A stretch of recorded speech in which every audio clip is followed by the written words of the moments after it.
is as close as your next prayer. Prayer is the weapon that God has given His children to wage war in the heavenlies. Church of Jesus Christ, stop whining about the attacks on your life by the prince of darkness and put on the whole armor of God in Ephesians 6. Attack, attack, and then attack again, and then attack again, and crush him and drive him out of your life.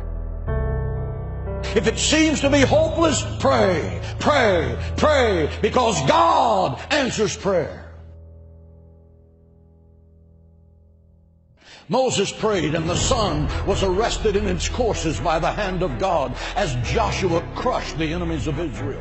Elijah prayed, and forked tongues of fire laced across the heavens and consumed the sacrifice soaked with 12 barrels of water.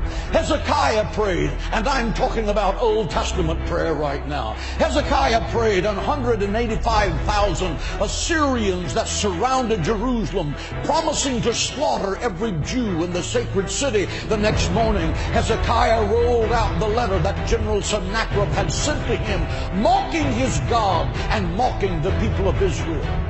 He pulled out his secret weapon, prayer. He laid that letter before the Lord and said, God, your honor is at stake. Let God arise, and let his enemies be scattered. Your word said, he that keepeth Israel neither slumbers nor sleep.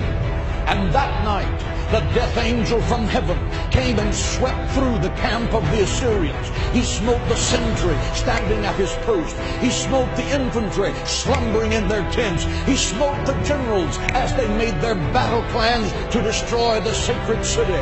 The next morning, when Hezekiah looked over the sacred walls of the city of Jerusalem by the dawn's early light, he saw 185,000 dead men, because the angel of God passed by that night. Why? Because one man knew how to pray.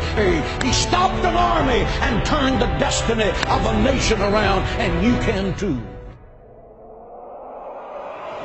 Because Satan is a defeated foe. Christ has given you the keys of death, hell, and the grave. You are a child of God, and the royal blood of heaven is flowing in your veins. You are destined to be more than a conqueror through Christ. Think like it, act like it, and talk like it every day of your life. And believe that God can do the impossible. Jesus said, my house shall be called a house of prayer.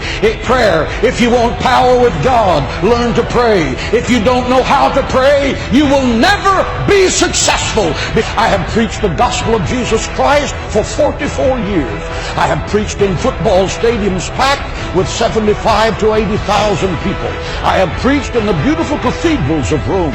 I have preached in the mud huts of third world nations. I have preached to millions of people around the world by radio and television. Why did it happen? It happened because my mother went to war with the devil for my soul in her prayer room, and the devil lost. She prayed me out of the fires of hell and into the gates of heaven. Prayer works. Try it.